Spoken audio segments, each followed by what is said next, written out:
रहे हैं इंडार्क राजकुमार के साथ। इंडार्क की आज की कहानी में आगे बढ़ने से पहले अगर आपने हमारा चैनल अभी तक सब्सक्राइब नहीं किया है तो कर लें और साथ ही बेल आइकन को भी जरूर दबाएं।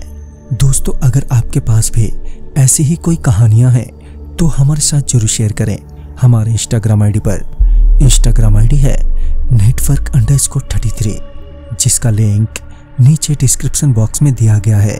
दोस्तों, आज की कहानी में आगे बढ़ने से पहले अगर आपने इस कहानी के पहले 2 भाग नहीं देखे हैं तो देख लें, लिंक नीचे डिस्क्रिप्शन बॉक्स में दिए गए हैं।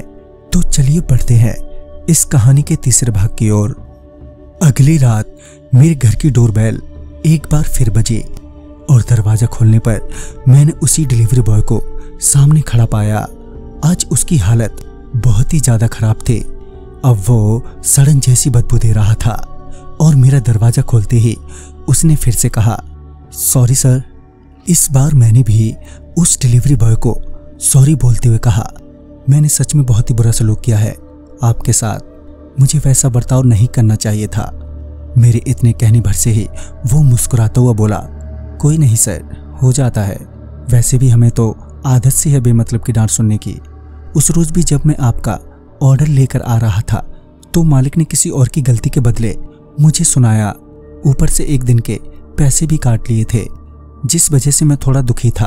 और फिर रास्ते में बैठे कुछ लड़कों ने मुझे अकेला पाके घेर लिया। मैं किसी तरह चुपचाप वहां से निकल जाना चाहता था, मगर उन लड़कों का इरादा सिर्फ छीना झपटी भर का नहीं था, बल्कि मुझे मारने का भी था। और उन्होंने किया भी वही। पहले तो मेरे पास जो कुछ भी था वो छीन लिया और फिर मुझे मार मार कर अधमरा कर दिया। मैं वहीं पड़ा रहा। मैं किसी तरह की मदद की आस लगाई ही था कि फोन की रिंग बजी, जो कहीं दूर गिरी पड़ी थी।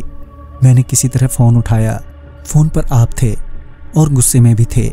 इससे पहले मैं आपको कुछ बता पाता कि आपने फोन काट दिया। आपके फोन काटते ही वो लड़के वापस लौटे और उन्होंने मुझे फिर से मारा और फोन लेकर चले गए। तकरीबन 2-3 घंटों तक मैं वहीं पड़ा रहा। लोग वहां से गुजरते रहे, मगर किसी ने भी मेरी मदद नहीं की, और जिस वजह से मैं वहीं तड़प तड़प कर मर गया। आपके ऑर्डर ना देने के कारण मालिक ने मेरे घर वालों को मेरी बची हुई तनख्वाह भी नहीं दी। वो कहता है कि मेरी वजह से उसे आपसे बहुत सुनना पड़ा। पहले उनसे माफी मांगो और उसका ऑर्डर डिलीवर करो, तभी बाकी के पैसे मिलेंगे। वो जानता है कि अब ऐसा नहीं हो सकता, क्योंकि मैं मर चुका हूं, जिसका वो फायदा उठा रहा है।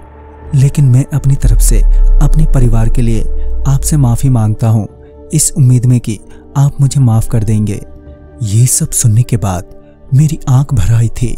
वो भी रो रो कर ही सारी बात बता रहा था। मैंने उसके मालिक को फोन किया और धमकाते हुए कहा कि उस डिलीवरी बॉय के पैसे उसके परिवार वालों को मिल जाने चाहिए, नहीं तो अच्छा नहीं होगा। साथ ही मैं उसके घर पर भी गया। उसका एक छोटा भाई था, वो भी डिलीवरी बॉय का ही काम करता था। मैंने उसकी नौकरी अपने ऑफिस में लगा दी, जहां उसे अच्छी तनख्वाह मिलने लगी। साथ ही मैंने बहुत कुछ सीखा कि कभी भी बिना सारी बात जाने गुस्सा नहीं करना चाहिए। सामने वाले की बहुत सी मजबूरियां भी हो सकती हैं, जिसके चलते काम में गलती या देरी हो जाती है। तो दोस्तों, आप इन बातों का जरूर ध्यान रखें। कभी भी बेमतलब का किसी पर गुस्सा ना उतारें। तो वीडियो आपको अच्छा लगा हो तो लाइक शेयर करें और साथ ही हमें कमेंट बॉक्स में जरूर बताएं। तो मैं आपका दोस्त राजकुमार जल्द ही मिलूंगा ऐसी ही एक नई कहानी के साथ। तब तक के लिए बाय एंड टेक केयर।